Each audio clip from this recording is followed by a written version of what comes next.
किसी गांव में एक व्यक्ति पशुओं का व्यापार करता था। एक बार उसने एक ऊँटनी को खरीद लिया और वह ऊँटनी कुछ ही दिन में बच्चे को जन्म देने वाली थी और उसने एक बच्चे को जन्म दिया।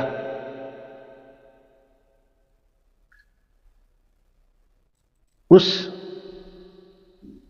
व्यापारी को वह बच्चा बड़ा ही अच्छा लगा और उससे उसका मोह जुड़ गया, मोह हो गया। वह उस बच्चे को अलग से रखने लगा, अधिक भोजन खिलाने लगा, अधिक दूध पिलाने लगा। उस बच्चे के मोह के कारण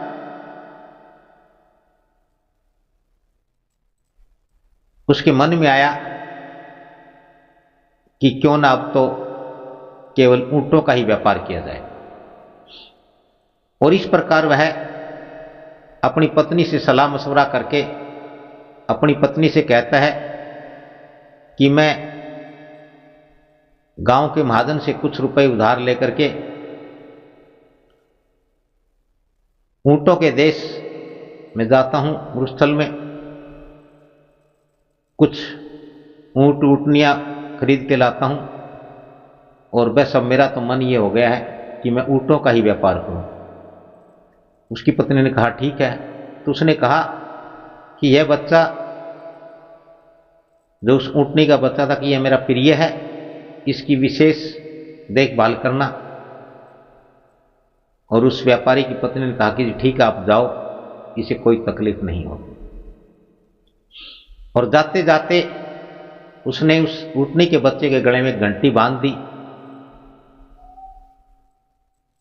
अक्सर पशुपालक और व्यापारियों का एक स्वभाव है कि उन्हें जो पशु अधिक प्रिय होता है वे उसके गले में घंटी या कुछ बांध देते हैं ताकि उसकी पहचान अलग रहे और उसे विशेष स्नेह, विशेष लाड, विशेष मोह जताते हैं। इस प्रकार से वे व्यापारी महाजन से पैसे लेकर मरुस्थल में गया। वहां से उसने काफी ऊँटनियां, बच्चे और कुछ गर्भवती भी थी वो खरीदी और उन्हें धीरे धीरे चराता हुआ अपने गांव वापस लौटा। तो इस बीच कई सारी ऊँटनियों ने बच्चे दिए और वह रास्ते में रुकता चलता काफी दिन बाद घर पहुंचा तो उसके पास एक ऊँटों का एक अच्छा खासा झुंड हो गया जिसमें बच्चे भी थे, जवान भी थे, मादाएं भी थी, नर भी। और वह घर आया तो उसने अपने उस प्रिय बच्चे को देखा तो वह बड़ा ही लाड और प्यार से उसकी पत्नी ने उसको खिला खिला करके बड़ा मोटा ताज़ा कर दिया। लेकिन वह उदंड हो गया था, वह बंधवाता नहीं था, खुला फिरता था, पूरे गांव में घूम करके आता था। उसके गले में घंटी बजती रहती थी और सभी कहते थे ये फला व्यापारी का प्रिय बच्चा है। और इस प्रकार से उसकी उदंडता बढ़ती गई और उदंडता के साथ साथ मूर्खता भी बढ़ती गई। घर आने के बाद पूरे झुंड में उस बच्चे को किया। बाकी सभी को तो वह 2-2, 3-3 को इस तरह से बांध करके रखता था। झुंड को सुबह ले जाता, शाम को चरा करके वापस लाता। व्यापारी आते रहते, ऊंट बच्चे ऊँटनियाँ बिकते रहते, उसे जसता हुआ खरीदता रहता।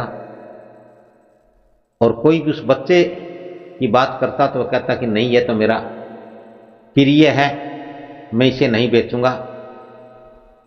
वह सबसे अलग रहता और इससे सभी छोटे बड़े ऊँटों को, उन ऊँटों के बच्चों को जलन भी होने लगी कि ये कुछ ज़्यादा ही उदंड है, नियमों में कहने में नहीं चलता, जिसको मर्जी लात मार देता, जिनकी को मर्जी दोनों वो गर्दन से पकड़ के उनको काट लेता।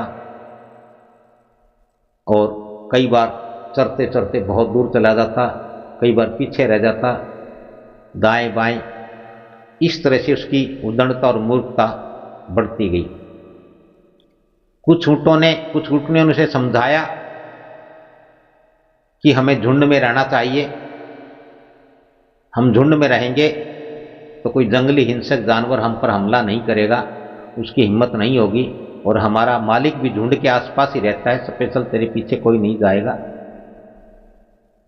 लेकिन वो कहता कि मुझे कुछ नहीं होगा, और वह अपनी मूर्खता से, उदंडता से बाज नहीं आया। इस प्रकार एक दिन काफी दूर ऊँटों का काफिला खेतों में चरने के लिए गया। वहां पर एक शेरों का झुंड था, और जब शेरों का झुंड होता है तो निश्चित रूप से भूख किसी न किसी को अवश्य लगी होती है, भूख बड़ी हुई होती है।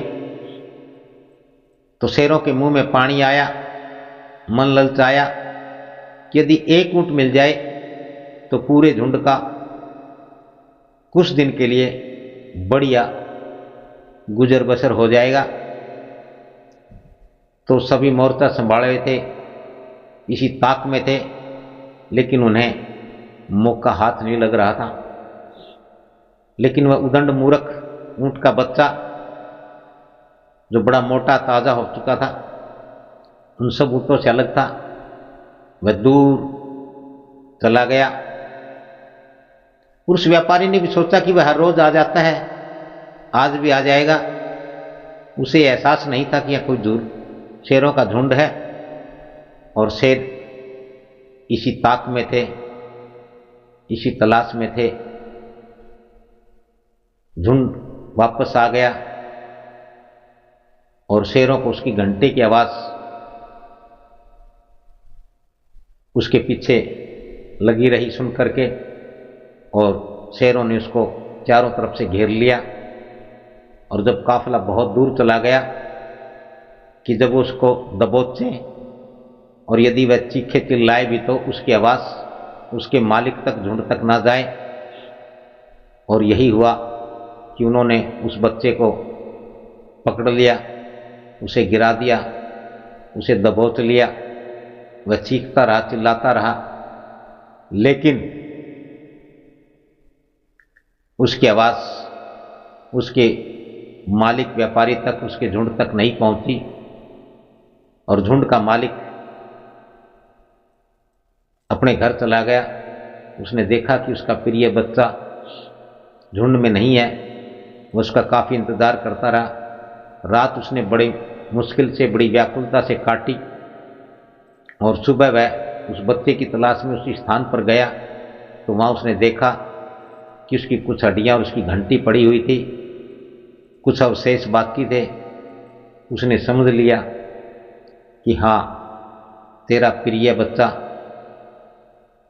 मार दिया गया है, उसे खा लिया गया है। इस कहानी का सार यही है, इस बात का कि ये सत्य पर आधारित है। यह हम मनुष्यों पर विशेष रूप से लागू होती है। कि आप अपने बच्चों से इस कदर प्यार ना करें, मोह ना करें, लगाव ना करें कि आपका बच्चा उदंड हो जाए और उदंडता के कारण वह मूर्ख हो जाए, वह किसी की सुने ना, किसी की माने ना, किसी का कहा कुछ करे ना। और यदि कोई भी अपने बच्चे के साथ ऐसा करता है तो उसे उस व्यापारी की तरह केवल पछताना पड़ता है और उस उदंड को, उस मूर्ख को अपनी जान ही गंवानी पड़ती है। इसलिए उदंडता से, मूर्खता से बचें और बचाएं।